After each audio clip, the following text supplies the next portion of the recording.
أعوذ بالله من الشيطان الرجيم بسم الله الرحمن الرحيم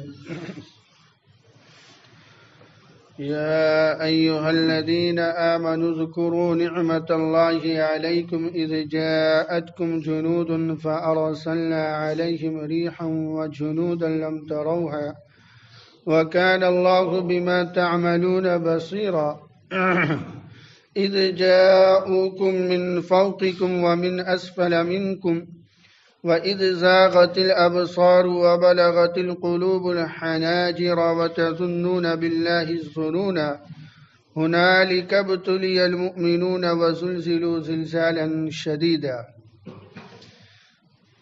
یہاں سے تقریباً 2 رکوع تک ایک اہم غزوے کا اور اس کے ضمن میں ایک چھوٹے غزوے کا ذکر ہے. سن 4 ہجری اور بعض روایت کے مطابق سن 5 ہجری میں غزوہ احزاب پیش آیا.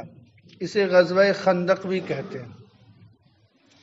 اور اس کے فوراً بعد غزوہ بنو قریظہ پیش آیا.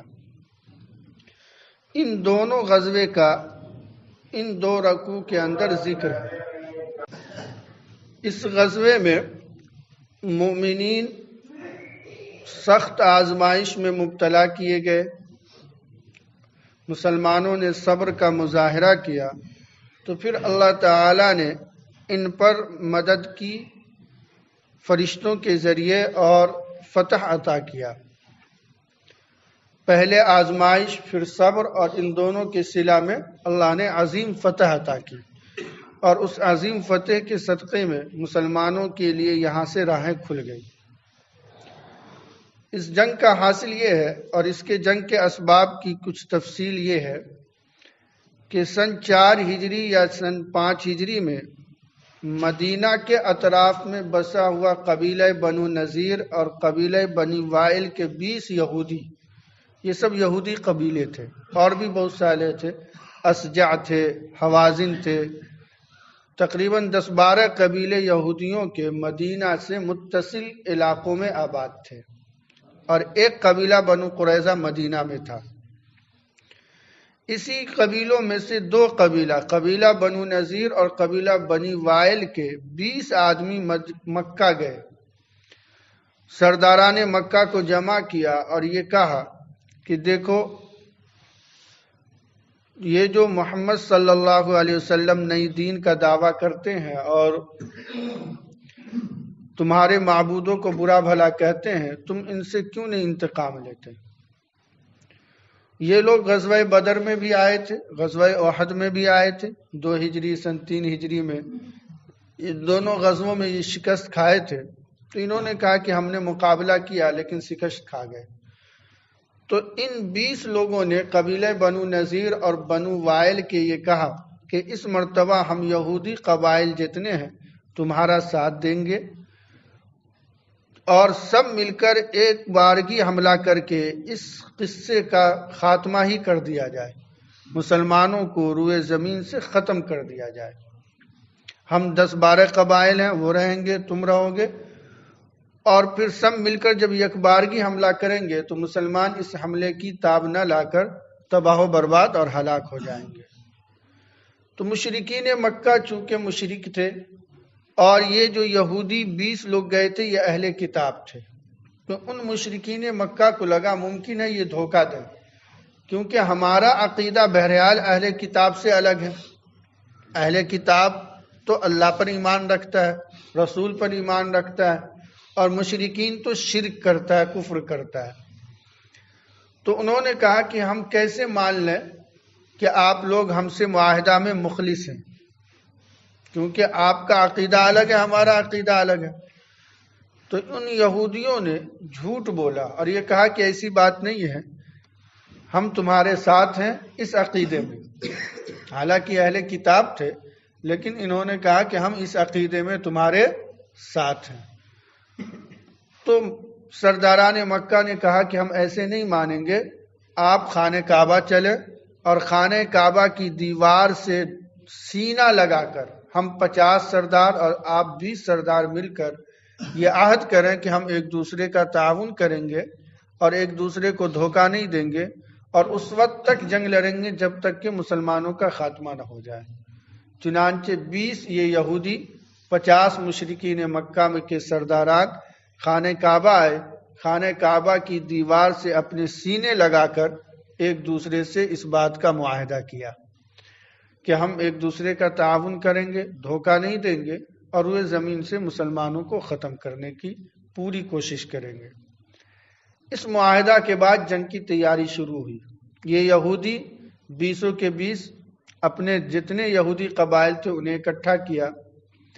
ایک اور قبیلہ مدینہ کے اطراف میں سب سے بڑا قبیلہ اور سب سے مضبوط قبیلہ آباد تھا، بنو غطفان۔ یہ یہودی 20 پھر ان کے پاس گئے اور انہیں جنگ میں آنے کے لیے کہا۔ انہوں نے منع کر دیا، کہا نہیں، میرا ان مسلمانوں سے کوئی لینا دینا نہیں ہے، اس لیے میں اس جنگ میں نہیں آؤں گا۔ تو یہودیوں نے انہیں لالچ دی، کہا دیکھو ہم مکہ والوں سے مل کر حملہ کر رہے ہیں، مدینہ فتح ہوگی اور مدینہ میں کھجور کی پیداوار سب سے زیادہ ہے، اگر تم ہمارے ساتھ جنگ میں شریک ہوگے تو ہم تم کو مدینے کا آدھا کھجور دے دیں گے، مدینے میں جتنے کھجور کی پیداوار ہوگی وہ آدھا اکیلے تم کو دے دیں گے، بقیہ ہم لوگ لیں گے۔ لالچ میں آ کر قبیلے بنو غطفان کا سردار حوی ابن اخطب بھی جنگ میں آنے کو تیار ہو گیا۔ اس طرح سے یہودی کے تقریباً 12 قبائل، قبیلے بنو غطفان اور مشرکین مکہ مل کر 15,000 فوجی کو لے کر مدینہ کی طرف کوچ کیا، جس میں مکہ کے 4,000 تھے اور بقیہ یہ یہودی اور قبیلے بنو غطفان کے لوگ تھے۔ اللہ کے نبی علیہ السلام کو یہ خبر ہوئی۔ اللہ کے نبی علیہ السلام نے صحابہ کو بلا کر مشورہ کیا، حالانکہ اللہ کے نبی کو مشورے کی ضرورت نہیں تھی، آپ وحی کے ضمن میں وحی کے پر کام کر سکتے تھے، آپ کو اللہ کی طرف سے وحی آ جاتی تھی، لیکن اس کے باوجود آپ نے مشورہ کر کے مشورے کی سنت اور اہمیت کو بتلایا۔ خیر، آپ نے صحابہ سے مشورہ کیا، مختلف رائے آئی، اس میں نئے ایک یہودی جو عیسائیت کو چھوڑ کر مسلمان ہوئے تھے، حضرت سلمان فارسی رضی اللہ تعالیٰ عنہ تھے، جو فارس سے آئے تھے۔ انہوں نے کہا دیکھیے ہمارے ہاں فارس میں یہ طریقہ ہے کہ جب کوئی باہر کا دشمن حملہ آور ہو تو ہم شہر کے کنارے خندق کھود دیتے ہیں کہ وہ ہمارے شہر میں داخل نہ ہو سکے، لہٰذا میری رائے یہ ہے کہ مدینہ کے اطراف میں جن طرف سے ان کے آنے کا امکان ہے خندق کھود دیتے ہیں۔ حضور علیہ السلام کو یہ رائے پسند آئی، چنانچہ حضور علیہ السلام نے خندق کھودنے کے لیے ٹیم بنا دی۔ تقریباً 300 صحابہ کی جماعت میں سے آدھے انصار تھے، آدھے مہاجرین تھے، اور 10 گروہ کی ایک جماعت بنا دی۔ ہر 10 گروہ کو 10 گز کھودنا تھا، ایک گروہ کے جو 10 افراد تھے 10 کو 10 گز کھودنا تھا، 10 گز، اس طرح سے 3.5 میل جو تقریباً 10، 11، 12 کلومیٹر ہوتا ہے، اتنے کلومیٹر کا خندق کھودا گیا، 5 گز گہرا، 5 گز چوڑا اور 12 کلومیٹر لمبا۔ ایک ہفتہ میں صحابہ نے مل کر ان خندق کو مدینہ کے اطراف میں شمال کی طرف سے، اتری جانب سے جدھر سے کفار مکہ اور ان تمام حملہ آوروں کے آنے کا امکان تھا، کھودا گیا۔ اللہ کے نبی علیہ السلام نے بھی بذات خود حصہ لیا اور اپنے حصے کے بھی 10 گز آپ نے خود اپنے دست مبارک سے کھودے اس خندق کو۔ یہ زمانہ جو تھا سخت سردی کا تھا اور مسلمان میں غربت بھی تھی، ابھی کھجور کے پھل پکے نہیں تھے، اور مدینہ والوں کی ساری جائیداد اور ساری کمائی اور کھانے پینے کا سہارا یہ کھجور تھا، جس کی وجہ سے صحابہ میں بڑی غربت بھی تھی، لباس نہیں تھے، ٹھنڈی کا زمانہ بھی تھا، بڑی فاقہ کشی کا زمانہ تھا، لیکن اس کے باوجود صحابہ نے اللہ اور اس کے رسول کے کہنے پر اپنی جی جان لگا کر اس غزوہ خندق کو، اتنا لمبا خندق کو کدال سے صرف 7 دن، بعض روایتوں میں 10 دن کے اندر کھود کر تیار کر دیا۔ 5 گز چوڑا، 5 گز گہرا اور تقریباً 12 کلومیٹر لمبا۔ اللہ کے نبی علیہ الصلاۃ والسلام نے بھی بذات خود اس میں حصہ لیا۔ حضرت جابر رضی اللہ تعالی عنہ نے دیکھا کہ حضور کئی دن سے بھوکے، اور حضور کی پریشانی کو دیکھ کر انہوں نے حضور کی دعوت کرنی چاہی۔ چنانچہ گھر گئے اور اہلیہ سے پوچھا گھر میں کچھ ہے؟ تو اہلیہ نے کہا کہ 1 سا گیہوں ہے جو 3.5 کلو بنتا ہے۔ کہا ٹھیک ہے، اس کے آٹے سان لو۔ اور ایک بکری کا بچہ تھا، انہوں نے ذبح کیا اور کہا کہ میں اس کا گوشت بناتا ہوں، اسے پکا لو اور میں حضور کو بلا کر لاتا ہوں۔ چنانچہ آٹا سانا گیا، گوشت پکایا گیا، اور حضرت جابر حضور کو جا کر کہا کہ چلا جائے، کھانا کھا لیا جائے۔ حضرت جابر کی اہلیہ نے سختی سے کہہ دیا تھا جاتے وقت کہ دیکھو حضور سے کان میں جا کے کہنا، کہیں ایسا نہ ہو حضور سب کو لے آئیں اور کھانا کم پڑ جائے۔ حضرت جابر نے حضور سے جب کہا تو حضور نے فرمایا کہ صحابہ چلو آج دعوت ہے۔ ایک چھوٹی سی بکری کا بچہ اور 3 کلو آٹا ہے کی روٹی ہے۔ اب حضرت جابر گھبرا گئے، حضور کو انہوں نے کہا، اور حضور نے سارے صحابہ 300 قریب تھے سب کو ساتھ لے لیا کہ چلو جابر کے یہاں دعوت ہے۔ 4-5 دن کے بھوکے تھے سارے صحابہ بھی اور حضور بھی۔ حضور تشریف لائے اور آپ نے فرمایا کھانا، روٹی اور گوشت میرے حوالے کر دو۔ چنانچہ حضور اپنے ہاتھ سے تقسیم فرماتے تھے، گوشت بھی اور روٹی بھی۔ پورا مجمع بھر پیٹ کھایا۔ 4 دن کا بھوکا کتنا کھا سکتا ہے؟ کھل کر صحابہ کھایا، خوب کھایا۔ حضور اپنے ہاتھ سے روٹی بھی تقسیم فرماتے تھے اور گوشت بھی۔ پھر حضرت جابر کے گھر والے کھائے، پھر حضرت جابر نے محلے اور پڑوس میں تقسیم کیا، اور جب اخیر میں دیکھا تو جتنا گوشت پکایا تھا اتنا اب بھی باقی تھا، اور اتنی روٹی ویسی کی ویسی سلامت تھی۔ یہ حضور کا معجزہ تھا۔ اللہ کے نبی علیہ الصلاۃ والسلام کے دست مقدس پر اللہ نے اس طرح کے بہت سے معجزے ظاہر فرمائے۔ جب ایمان کامل ہو اور دل میں اللہ کا خوف ہو اور اللہ کی یاد میں آدمی تڑپتا ہو تو اللہ کی طرف سے اس طرح کی مدد آتے ہیں۔ آج بھی ایسے لوگ دنیا میں ہیں اللہ والے جن کے ہاتھوں پر اس طرح کے برکات کا ظہور ہوتے ہیں، یہ کوئی بعید نہیں ہے۔ خیر یہ معجزہ ایک ظاہر ہوا۔ دوسرا معجزہ یہ ظاہر ہوا کہ حضرت سلمان فارسی کے حصے میں جو 10 گز کھودنا تھا، اس 10 گز کے بیچ ایک پہاڑ اور چٹان نکلا، اور یہ کدال مارتے تھے اس پر کوئی اثر نہیں ہوتا تھا، کدال واپس پھینک جاتا تھا۔ تو حضرت سلمان فارسی نے حضور سے جا کر یہ ماجرا نقل کیا۔ حضور تشریف خود لائے، کدال لیا، اور حضور نے ایک کدال مارا تو پہاڑ کا چٹان کا 1/3 حصہ ٹوٹ گیا۔ پھر دوسرا آپ نے مارا تو 2/3 ٹوٹ گیا، اور تیسرا مارا تو پورا چٹان ٹوٹ کر الگ ہو گیا۔ اس دوران آپ نے ہر بار جب آپ نے کدال کا ایک حملہ کیا تو اس وقت ایک دعا پڑھی، قرآن کی آیت ہے وَتَمَّتْ كَلِمَةُ رَبِّكَ صِدْقًا وَعَدْلًا لَا مُبَدِّلَ لِكَلِمَاتِهِ۔ یہ دعا آپ پڑھتے تھے اور کدال چلاتے تھے۔ تینوں مرتبہ آپ نے یہ دعا پڑھی اور کدال چلائی تو وہ جو چٹان کا حصہ تھا پورا کا پورا ٹوٹ گیا۔ مفسرین نے لکھا ہے کہ اگر کسی کو کوئی پریشانی ہو اور کوئی مشکل کام درپیش آئے تو اگر وہ اس دعا کا اہتمام کرے تو اللہ تعالیٰ اس کی پریشانی اور مشکل کام کو آسان کر دیں گے۔ بہت آسان دعا ہے، قرآن کی آیت ہے وَتَمَّتْ كَلِمَةُ رَبِّكَ صِدْقًا وَعَدْلًا لَا مُبَدِّلَ لِكَلِمَاتِهِ وَهُوَ السَّمِيعُ الْعَلِيمُ۔ چنانچہ اللہ کے نبی علیہ الصلاۃ والسلام سے وہ پہاڑ کا ٹکڑا ٹوٹ گیا۔ حضرت سلمان فارسی نے دیکھا کہ جب حضور نے کدال چلائی تو اس کدال کے لگنے سے ایک بڑی چنگاری نکلی۔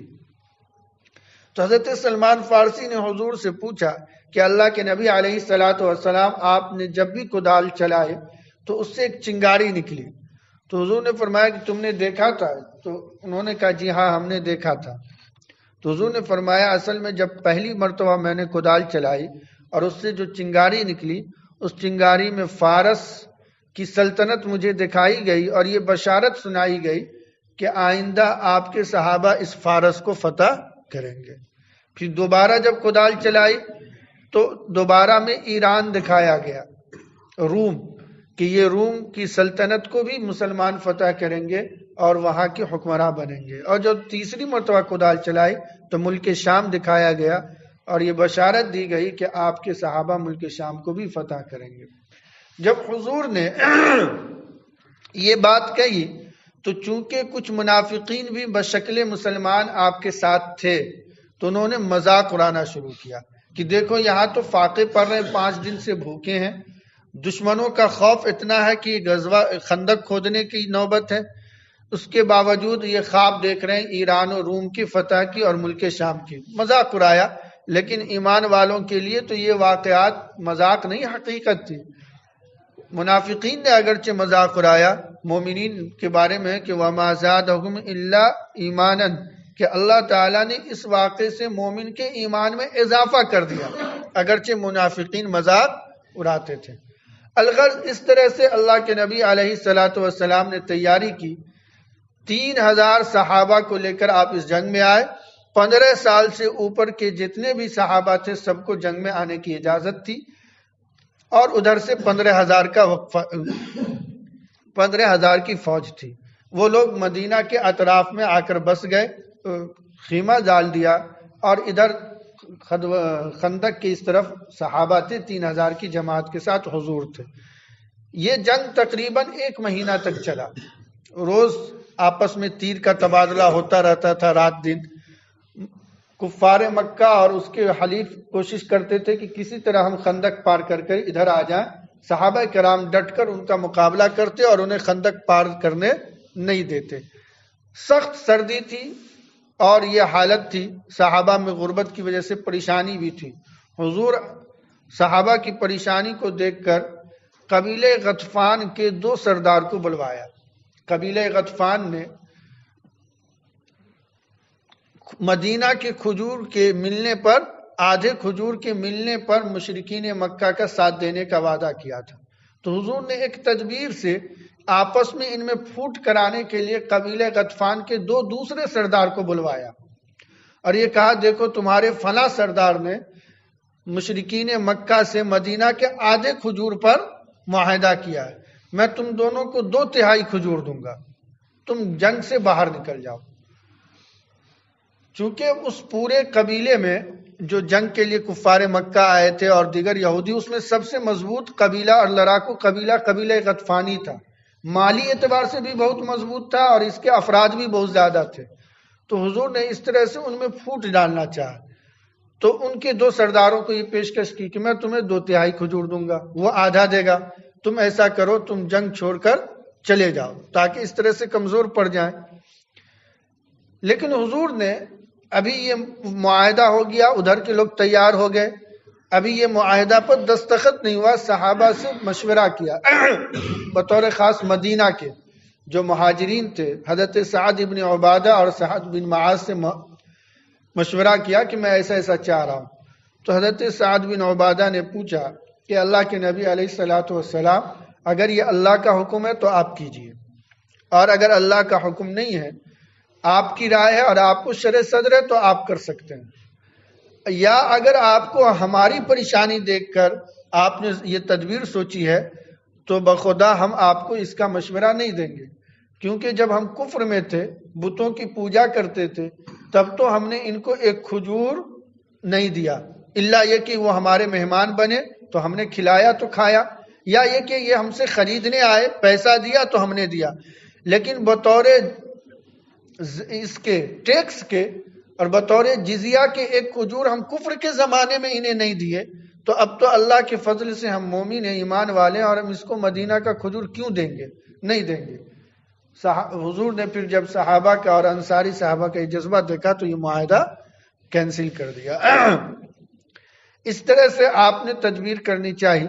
لیکن پھر یہ جنگ جاری رہا اور اللہ تعالیٰ سے آپ نے 3 دن تک جب دیکھا مہینہ بھر صحابہ پریشان ہیں اور اللہ کی طرف سے یہ آزمائش اتنی سخت تھی کہ قرآن نے خود اس کا نقشہ یہ کھینچا ہے کہ اس زاغت الابصار، آنکھ پھٹی کی پھٹی رہ گئی. جب آدمی خوف کی کوئی چیز دیکھتا ہے اور بھیانک ہوتا ہے وہ، تو آدمی دہشت کے مارے ایسے دیکھتا ہے جیسے آنکھ پلک بھی نہیں جھپکتی. قرآن نے اسی کا نقشہ کھینچا کہ اس زاغت الابصار، آنکھیں پھٹی کی پھٹی رہ گئی، وبلغت القلوب الحناجر، اور دل منہ کو آنے لگے. خوف سے آدمی بولتا ہے نا کہ دل منہ کو آنے لگے. اور وَتَظُنُّونَ بِاللَّهِ الظُّنُونَ، اور مومن اللہ پر طرح طرح کے گمان کرنے لگے کہ آیا فتح نصیب ہوگی کہ یا شکست ہوگی. اس جنگ میں مسلمانوں کا خاتمہ ہوگا کہ مسلمانوں کی کامیابی ملے گی.